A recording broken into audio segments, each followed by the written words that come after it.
And today I'm joined by Smeetha Ghosh, who's the co-founder and CEO of a youth banking, child banking, teen banking app called Cashee. We now have, as of yesterday, about 21,000 teens that have downloaded our referral app. Excellent. And are engaging and referring friends. We are speaking to an audience that have nothing available. I run a Discord server of about 1,500 teenagers, and they are begging me, when are you launching, right? So they are dying to have a product. Welcome to Couchonomics with Arjun. The show aims to unravel the layers of the FinTech sector and the rapidly evolving tech startup ecosystem across the MENA region and beyond. I am your host Arjun, and I will be inviting founders, executives, investors, regulators, and other influential stakeholders to discuss and dissect the highs and lows of their own ventures and how they foresee the wider ecosystem evolve. Join us as we celebrate success and the spirit of risk-taking, the candid discussion that goes past the timid question and cautious answers. This show is produced in collaboration with Adyan, a reliable end-to-end payment solution that enables businesses to turn payments into a strategic growth driver. We're also brought to you by Lulu Financial Group, a global financial services provider headquartered in Abu Dhabi and operating in 11 countries. Finally, Couchonomics with Arjun Singh is brought to you by M2P FinTech, Asia's leading payment infrastructure company that enables businesses of any scale to embed financial products. Welcome to today's episode of Couchonomics with Arjun Singh. I'm your host, Arjun, and today I'm joined by Smeetha Ghosh, who's the co-founder and CEO of a youth banking, child banking, teen banking app called Cashee. Smeetha, welcome to the show. Thank you for having me. And before you start, I think I should make the point that I, for one, am a big cheerleader for what you're doing. Because as a father of two young daughters, God only knows how hard it is for me to bring the sense of, I guess, financial literacy and the concept of value of money to them. So, as I said, you know, this show is about 25 to 30 minutes. You know, we keep it jestful and happy, but we try to get to the point, right? So we're going to dive straight in. Okay, right? Sure. And what I'm very keen to understand is that, you know, for a person like you who sort of grew up in India, then went to study in Amsterdam, and you promised me you did a lot of studies, which is good. And you've been in Dubai for 12 to 13 years. I grew up in Dubai as well, yes. And you spent, you grew up in Dubai I grew up too. Here, yes. And then you've been in Dubai for the last 12 to 13 years. That's right. Right? What was the genesis of this idea? How did it sort of come to you? And, you know, tell us the story behind, tell us the backstory, as they say. The backstory, sure. So for the longest time, I've always wanted to start my own business, and this has been years and years. However, I could never crystallize a business idea that I felt that I was passionate enough to drive it for long term. Now, over many years, my dear friend, my workout partner, and now co-founder Brad, he's been the sounding board for a lot of these ideas. So it was around 2 years ago, just when the pandemic started, that we were both new parents, and we were discussing ideas of, you know, what can we do in the space of kids and teens. And he came to me with an idea of something around financial literacy that a bank in New Zealand was working on. Okay. And that sort of, took me into the space, and I did a lot of research. And when I sort of emerged out of that, it was an aha moment where I was like, okay, let's put everything aside. This is what we need to work on. And it was just very clear to me. And I'll tell you why, because this concept spoke to me, because growing up as a child, as a teen, I didn't quite receive, the learning that I hoped I would have gotten from my parents or schools. And I feel like I would have avoided a lot of mistakes that I made in the folly of youth. And I don't want my kids to repeat that. And this whole proposition just makes so much sense. It's a no-brainer in my opinion. So that's how we sort of zeroed in on this idea, and then we roped in our third co-founder, Goops, that who you know, and we started Cashee 2 years ago. No, I can only agree with you. And you call it the folly of youth. I basically just call it youth. I did get a lot of financial education, and I still made all the same mistakes. But I think the point which I think you're alluding to, I think, obviously I'm a lot older than you and a lot older than the teens of this year, this generation. I still remember days that, we used to have a note in our hand, right. and there was in my language, there was a barter value associated with the note, right? I knew a note which had a certain denomination could either buy me an ice cream, the next level could buy me a toy, or being a cricket fan, a certain larger value could buy me a cricket bat. I look at my kids who live in this world where cash is completely absent, or if it is, they don't really see the value of cash beyond just it being a piece of paper, and they're swiping cards, and cards is sort of lost in them. And I see this every day because my kids are, deeply immersed in these proto-metaverses like Roblox and Minecraft or Fortnite, right. and they just run my card every day, and they right. don't actually see the value. But let's take it a little bit further, right? So while I completely take the whole point of teen literacy and the fact that this is giving back to the world in a lot of ways, you're a business, you got to make money, right? How do you attract a customer segment onto your platform or your product? Part one of the challenge. But then part two of the challenge, which to me is bigger, how do you maintain stickiness? Because in some ways, your target customer is not the one with the money in their pocket. Right. So how do you solve for that? Right. Great questions. I think with question one, where you say, how do you attract your target audience? So I'm not sure you're aware that we ran a referral program in December. Mm-hmm. So that spanned about, I think, 4 to 6 weeks. We now have, as of yesterday, about 21,000 teens that have downloaded our referral app. Excellent. And are engaging and referring friends. And what are they doing? They're earning money by referrals. Okay. Right? So we have a pipeline. Now, we were, to be quite honest, pleasantly surprised at the success of that. This is definitely a success. And we've, at some point, we actually had to dial it down a little bit.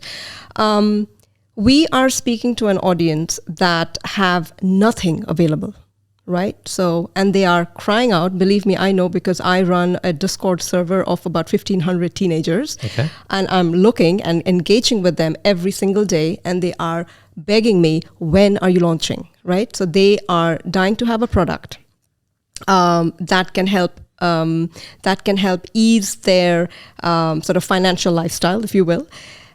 So I personally don't think that it's extremely difficult to reach out to your end user, which is your teenager. Now, the question of convincing the parent, who is the primary account holder in this whole equation, is definitely the tricky one. It is a brand new concept, not just for teens, but for parents as well. And the biggest question that's in their minds is, do we trust a fintech versus a bank? Mm-hmm. And that's where you need to sort of bring in the balance in your marketing, in your communications, in the way you communicate with your audience, sort of the partnerships that you've got in place in the region, to convince the parent that, yes, we are a product and a brand that can be trusted. So, for example, while a teen may not necessarily be very impressed by the fact that we take safety very seriously, a parent will. So it is about communicating that point. A teen may not particularly care that we've partnered with an XYZ bank, but a parent is going to notice that. So we make sure that we have that in the sign-up process, in the onboarding journey. So it's things like that will hopefully convince the user or the person who's actually going to pay the teen that we are a product that can be trusted. All right, so I'm going to make 2 notes. One, Smeetha's actually going to teach me how to use Discord, because I'm not being able to figure out Discord. I'm one of those fools who buys a lot of NFTs, which are worthless as I realize the more I buy. But Discord is something I haven't got my head around. But sort of coming to that point of partnerships, right? Coming to that point of the proposition. So talk a little bit more. Obviously, so congratulations on the early success, right? 21,000 is brilliant, and that's just on the back of a referral program. Yeah. Right, and I'm sure you're going to build more momentum. You'll raise more capital. You'll be able to do more marketing. So, talk to me in two sense. One is, what sort of partnerships, what sort of ecosystem are you trying to build from a consumer's perspective, or i.e. the kid's perspective, right? And talk to me a little bit about what's your sort of age group that you're really targeting and honing into. So for Cashee, our target audience is between 13 and 21, though our core audience is, because we have now a lot of data, our core audience is between 16 and 18. Right. So that's sort of where the graph peaks. The partnerships that we are looking at, I'm not sure if you're aware, but we are partners with Visa. So we're part of the FinTech Fast Track program. So that's already a pretty solid partnership that you can go out to the market and talk about and benefit from. It's a fantastic partnership, but we are also looking at partnering with family-friendly brands. Potentially in the future, we're going to offer deals and discounts to our end user and gamify the whole experience. So you are engaging with the application, you're spending with your card, and in return, just like airline miles, you earn points and you can redeem them. So partner up with brands that teens engage with and aspire to have, as well as partners in the ecosystem, such as Visa, obviously our banking partner. So who's your banking partner, if I may ask? I cannot announce that yet, All right. but I don't think it's a secret. Okay, it's not a secret, but I don't know about it, and so that's fine. You don't have to announce it. So you're going to have a banking partner, and that brings a very interesting conversation. So every time I actually have this conversation with a bunch of friends of mine who are bankers, and when I talk about youth banking, they tend to sort of say, Arjun, youth banking is a feature, it's not a product, right?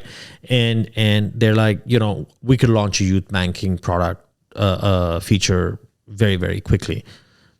What begs the question is why they haven't done it, right? Yeah. And why haven't they done it for years? Correct. Because the way I see it is, this segment is actually very interesting. Not only is it the next segment who will bank, but actually this segment is hugely influential on how the elder segment actually spends. Especially in the aftermath of COVID. Yeah, especially in the aftermath of COVID, right? In my case, before that math also, but I get the point. So tell me, do you agree with that I guess that hypothesis that it is a feature, not a product? Strongly no. Obviously, in our competitive landscapes, banks creating youth banking platforms is an element. And now that when we analyze our competitive environment, I'm actually, very encouraging of banks doing that, because it helps create awareness for products like us. Sure. And then what happens is fintechs like us, who are agile, who know how to talk to teens in their own language, go out into the market, and then the teens were like, oh, wow, okay, I know what this category is, but I'm going to bank with you because I can talk to you. I cannot talk to an XYZ bank because they don't know how to talk to me. For a bank, a youth banking product will always be a feature. Why? Because they have so many other things going on, right? So this is not going to be top of mind. This is not going to be their focus. We are living and breathing Cashee, and we will be doing this for the foreseeable future. And is that because you guys offer a different experience, or is that you build a highly relevant product? Is it all of the above? It's all of the above. So we are building a different experience. We are now. You might argue that a certain number of features between what these digital banks are doing and us are similar. Sure. I mean, there's got to be certain basic features, right? But over and above that, how are we going to differentiate? So, for example, like I said, number one would be through our partnerships and the benefits we give the teams through that. But also, we are building a pretty interesting edtech platform. That we are going to really, take it to a level where I don't think digital banks are going to be able to compete. I don't think the digital banks might even want to go down that way, because it sort of takes them away. But again, I never said that. That's just a hypothesis. Talk about partnerships. Well, let's talk about an interesting topic, right? So these days we cannot finish a day without talking about the Metaverse, right? In some form or the other. Although some people say the Metaverse is 5 to 10 years away, I totally agree with them, because unless you don't achieve platform-based interoperability, we're really never going to achieve the Metaverse. We're going to have these proto-metaverses or protoverses. So partnerships, is the Metaverse something that you guys are taking seriously, or you still believe that it is something that is incidental and something which could be put on the back burner, and you'll wait and see how things pan out? Right. For where we are now in our product roadmap, we are, to be quite honest, completely focused on launch. If we don't get the basics right, I mean, we're not going to get to Metaverse. Having said that, and we as a team are always keeping a pulse on, what are teams interested in, what are they engaged with. I'm not sure you've read this piece of research that was done last year by Piper Sandler, a company in the US. So they interviewed, I think it was about 7,000 teens, and they asked them, questions on the metaverse. And I think it was about 50% of them that said that we're not sure about the metaverse. They don't engage in virtual reality every day, even if they own a device. So it's something that I think teens are theoretically interested in, but practically they are actually not sure about how to engage with right now. So I don't think for us it's a burning question immediately, but I think it's definitely an imperative direction to think about to differentiate ourselves. No, I totally agree with you. And I'm not disagreeing with what you're saying. Is I think the concept of the metaverse is interesting, and it's kind of moving very quickly. So to be honest, 6 to 12 months in the metaverse context is changed. I look eastwards a lot, right? Rather than always westwards. And I think that's because I spent about 3 to 4 years working in Southeast Asia, and it kind of opened up my eyes. But if you take all your traditional Korean banks, for example, right? They've actually started establishing what I call meaningful presence in the metaverse, right? Not just kind of open a shop and have, someone sort of sitting there in an ad, right? And I see very good reason for that. And the reason is not primarily to sort of tap into necessarily the next generation of consumers, but their view is that existing generation of consumers who they cannot get hold of in the real world, they can possibly get hold of them in the metaverse. In the metaverse, wow, okay. Right, and then back sell the real world, right? So it's just a thought, and it's interesting to hear. Let me ask the second part of that question, right? So obviously your proposition is you have, I won't call it two consumers. You've got one consumer and one, I guess, provider or whatever you want to refer to as the parent or the guardian, right? You got to make money, right? With all due respect, as much money as you want to make on ecosystem partners, referrals, your prepaid interchange is not going to kind of, let's say, break the bank, as they call it, right? Is the natural evolution for your product to become a family product? Is it going to start serving the needs of the wider family? Or you believe that, no, Arjun, there is actually enough to mine, enough gold to mine in this sort of, as you said, 15 to 18 youth banking. So the way we are looking at it, and it's really early stages right now, but given the model that we are on right now, which is the free model, it is extremely critical for us to get mass and as quickly as possible, because that's how, at least in the early stages, the interchange model is going to help us. However, this is not a long-term solution. We know that. And we will be looking at other products and sort of features that perhaps come behind a paywall. So it will be a blended approach of interchange with potentially subscription in the future. Now the question of, will you open this up to family banking? Potentially. If there is a need, sure. We don't have a product roadmap yet on that, but we're open. No, I'm not saying it's your choice. The way I'm saying is that you've got to hook a parent, and I'm a parent, right? At the end of the day, there's only so many accounts I as an individual want to have, right? And if I'm going to actually work with a bank or a solution provider, a FinTech or financial services provider who's providing my kid, if I can get certain services for my wider family needs, in my humble opinion, I default to it. But I could be completely wrong. I think it's too early in the days. But you talked about mass is important. You're going to be a GCC product, a MENA product, or We're looking at MENA. You're looking at MENA, right? But the initial launch is just the UAE. UAE, that's right. How many people are there in the target market? So UAE, roughly 600 to 700,000 teenagers. And do you see this as a winner-take-most market, or do you see enough space for 2-3 players here? I definitely see enough space for a couple of players at least. I would imagine so, right? Yeah. Because we have 60 banks servicing 3 million people. That's right. So I'm sure that's 600,000, right? Definitely. And so secret sauce is going to be what? So is it always going to be the constant evolution, the ability to remain relevant? Is it going to be the ecosystem that you're going to build, which is going to be very wide? So what's going to be the differentiator once you get your 2 or 3 competitors in the market? Because, first mover advantage is great, right, but these products are not typically very sticky, with all due respect. And I think this generation is not particularly loyal to many things, right? At least that's what I'm seeing. So what's kind of what's going to help you build that sustainable differentiation going forward? For us, it's going to be in giving the audience back in value. So in future, when we launch our sort of differentiated edtech platform and have that gamified experience that I talked about, that is going to help build stickiness. It's going to be through the partnerships with family-friendly businesses and being able to give back value in that way. So I think it's a combination of different things. It can't just be a one solution. There is no silver bullet. Yeah, exactly. Yeah. There isn't a silver bullet. And like I said, it's very early days. We don't quite know how this audience, reacts or even behaves. For all that, they're very loyal. Mm-hmm.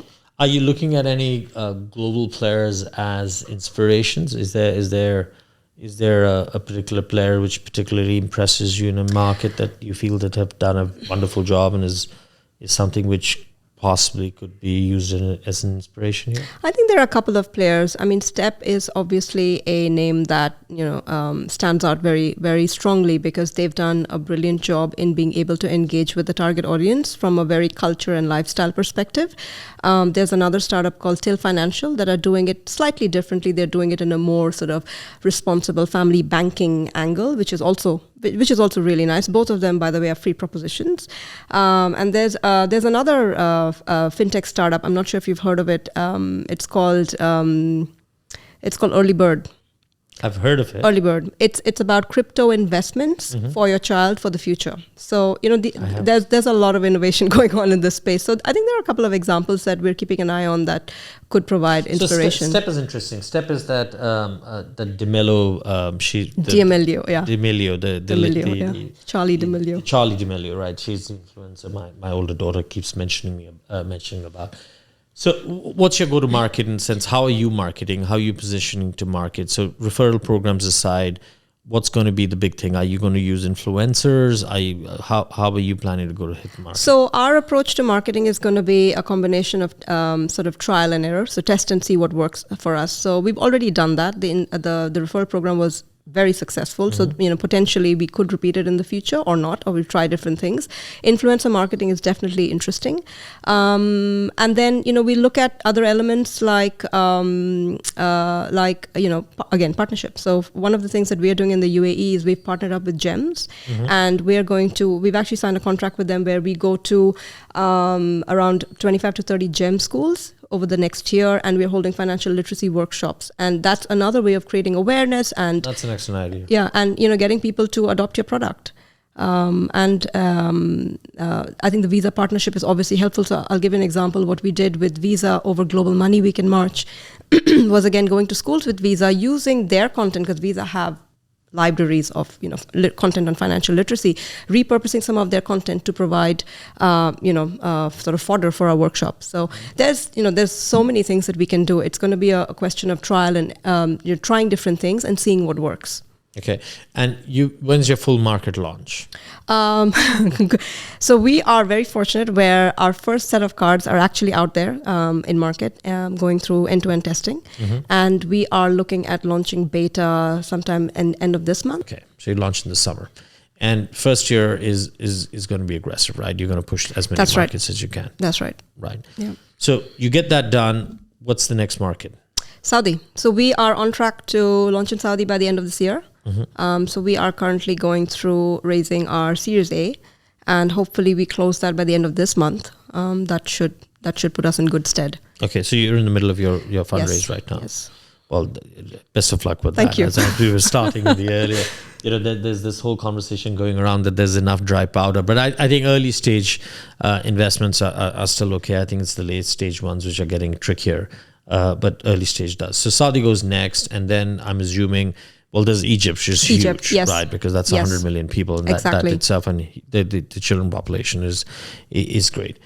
Smeetha, I think it's interesting. I wish you the very best. Thank you. It's. I think we need these things more. I think we have too much of the conventional Traditional banking. traditional, even the new digital banks, with all due respect, are just trying to, differentiate the experience, but by and large, not really target the new segments any differently. I think, what I've always found very perverse about the UAE, if I could use that word, is that we have an oversupply of banking, but there are so many segments which are underserved. That's right. Right? That's right. That it just doesn't make sense, right? At the end of the day, we have 9 million people here, right? I have no idea blue, white collar, how you split it, but let's even if you go half, right? You got, I don't know, somewhere between 40 to 60 banks, number of NBFCs, but then you have the SMEs which are underserved, the lower income segments which are underserved, the kids and the children's underserved. So I think, well done to you and the team. Thank you. And actually, if I may add a point there, because that was a very important decision that we made early on, where we looked at both the subscription model and the free model, and based on our analysis, of course, looking at the numbers as well, we favored the free model because at the end of the day, why are we even in this business, right? I mean, other than making it successful, we want to improve financial inclusion, and that's not going to happen with a subscription model. You're still going to marginalize, big chunk of the society or the population with a subscription fee that's in many cases a quarter of what the kid's getting in allowance. So that was not going to work. No, I get your point. I leave that to your discretion. So in the sense, are you saying you will never move to a subscription-based model, or at least start off you won't? No, we will look at other products and services that could be charged for, but at the very core, Cashee will remain free. Okay. Yeah. No, that's interesting. And this is another age-old debate which is happening with the digital banks globally, right? Where you one school of thought which says exactly the same way, which is saying part of our mantra is about financial inclusion, and if we actually start charging people, you basically omit a certain category. The other school of thought is saying if you actually don't get them to pay, even if it is a nominal amount, then they don't take your product seriously, and then they don't utilize it. I actually do not know which side of the conversation favors, because unfortunately or fortunately, I haven't launched either, right? So I love moderating these debates. I always tend to learn something about it. But if my 2 cents are worth, I think to launch a product like this on day one, I think going down the freemium route is the right thing to do. Right. I think you want to get the traction, you want to get the word out there, and as you said, you got to build awareness, right? Yeah. And I think the fact that you've tied up with GEMS is I think very powerful, because I personally think if you can do this education in a classroom environment, I think retention is greater. I think you can demonstrate it to people how this could be lived. But in my humble opinion, I think it's going to be the power of the ecosystem that you build around it. Exactly. Right. So the more stickiness you can build for people or the youngsters to use Cashee as a way of living their lives. Yeah, exactly. Right. Because we all believe that, I fundamentally believe people don't need banks. Mm-hmm. People need banking. Mm-hmm. Right. Payments don't need to exist. They should be invisible. Right. Right. What people do is get up in the morning to go buy a book. They don't wake up in the morning to go make a payment. Mm-hmm. Right. As a matter of fact, payment gives us anxiety, and that's kind of proven. Right. So I think well done on that and the way you're thinking about it. Thank you. I'd like to thank you for coming. My I pleasure, hope I haven't kept you longer than I had to. I always tend to overrun. I don't think so. But you. Pleasure to have you, and congratulate both your other co-founders on, I guess, the early success. I think 21,000 customers is a fairly good number to start off with without having even launched the product. That's right. And I better... you might have to wait a couple of years. Yeah, I'll have to wait a couple of years, but that's fine. Yeah, nothing for the parents. I can't apply. No, unfortunately not. I'm joking. I like the card. It's cute. I like the name Cashee too. Thank you. So thank you for coming. Thank you, Arjun. Right. So with that, that's the end of today's episode. I had Smeetha Ghosh from Cashee, who was over today. We talked about junior banking, teen banking, and I guess how it extends into family banking. It's an interesting product. I think we need it in this part of the world more than most other parts of the world. But I think kids are a little bit more spoiled than they should be, including my too.